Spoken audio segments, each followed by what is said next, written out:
लोकसभा चुनाव से पहले अब की बार 400 पार का नारा देने वाली मोदी सरकार 240 सीटों पर सिमट गई। नतीजा यह हुआ कि अब की बार फिर से मोदी सरकार तो है, लेकिन यह सरकार अब कड़े फैसले लेने वाली सरकार नहीं, बल्कि यू टर्न लेने वाली सरकार है।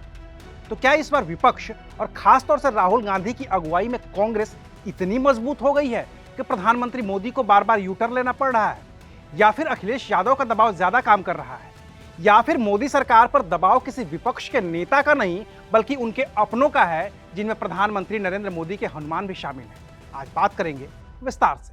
नमस्कार, मैं हूं अविनाश और आप देख रहे हैं अनकट। अभी मोदी 3.0 सरकार को बने हुए 3 महीने भी पूरे नहीं हुए हैं और इन 3 महीनों में कम से कम 3 बड़े मौकों पर इस सरकार को यू टर्न लेना पड़ा है। सबसे पहला मौका तो वक्फ बोर्ड को लेकर आए बिल का ही था, जो बीजेपी का ड्रीम प्रोजेक्ट रहा है। बिल लोकसभा में पेश भी हुआ, उस पर बहस भी हुई, लेकिन सहयोगियों के साथ बहुमत के आंकड़े को पार कर चुकी बीजेपी बिल पास नहीं करवा पाई, उसे जेपीसी को भेज दिया गया। फिर दूसरा मौका आया ब्रॉडकास्टिंग बिल को लेकर, जिसे केंद्रीय मंत्री अश्विनी वैष्णव ने मानसून सत्र में पेश करने के बावजूद वापस ले लिया और कहा कि विचार विमर्श के बाद नया मसौदा पेश किया जाएगा। तीसरा और सबसे बड़ा मौका लैटरल एंट्री को लेकर था, जिसका बाकायदा विज्ञापन तक जारी हो गया था। विपक्ष ने आपत्ति भी जताई तो सत्ता पक्ष की ओर से पहले नेहरू, फिर राजीव गांधी और फिर मनमोहन सिंह का हवाला देकर लैटरल एंट्री को सही ठहराया गया। लेकिन अचानक से सरकार ने यू टर्न लिया और लैटरल एंट्री की भर्तियों को शुरू होने से पहले ही खत्म कर दिया गया। अब सवाल है कि क्यों? आखिर 3 महीने के अंदर 3 बार यू टर्न क्यों? और वो भी तब जब किसी तरह का कोई जन आंदोलन नहीं हुआ, न तो कोई नेता सड़क पर मोदी सरकार के फैसले के खिलाफ उतरा, न जनता से कोई प्रतिक्रिया आई और न ही कोई छोटा मोटा ही सही विरोध प्रदर्शन हुआ। तो फिर यू टर्न क्यों? क्या राहुल गांधी की वजह से? लेकिन राहुल गांधी तो सरकार के हर एक फैसले के खिलाफ रहते हैं, तो क्या हर बार सरकार राहुल गांधी के दबाव में आएगी? जाहिर है कि नहीं। अखिलेश यादव का भी यही हाल है, उनकी भी राजनीति बीजेपी विरोधी है, तो जाहिर है कि अखिलेश यादव या विपक्ष के किसी भी नेता का कितना भी बड़ा विरोध मोदी सरकार को झुका नहीं सकता है।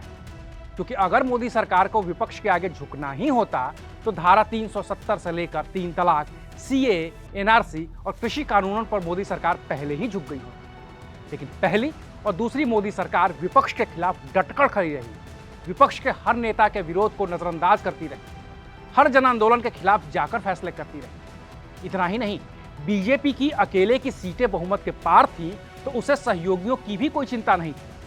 तभी तो कृषि कानूनों के खिलाफ जब शिरोमणि अकाली दल की नेता और मंत्री हरसिमरत कौर ने मंत्रिमंडल से इस्तीफा दिया और फिर गठबंधन भी तोड़ लिया, तो मोदी सरकार को रत्ती भर भी फर्क नहीं पड़ा और कृषि कानूनों पर अड़ी ही रही। तो फिर मोदी सरकार 3.0 में क्या बदला है कि यू टर्न पर यू टर्न हुए जा रहे हैं? इसका इकलौता जवाब है 2024 के लोकसभा चुनाव में बीजेपी के सीटों की संख्या, जो 240 है।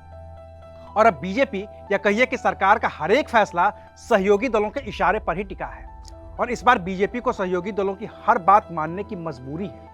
अभी लेटरल एंट्री पर जो यू टर्न हुआ है, उसकी वजह राहुल गांधी का सरकार पर हमला या अखिलेश यादव का आरक्षण छीनने वाला बयान नहीं, बल्कि प्रधानमंत्री नरेंद्र मोदी के हनुमान, केंद्र में मंत्री और एनडीए सरकार के अहम सहयोगी चिराग पासवान हैं, जिन्होंने लेटरल एंट्री का खुलेआम विरोध किया। सहयोगी नीतीश कुमार की पार्टी भी इस लेटरल एंट्री के खिलाफ थी।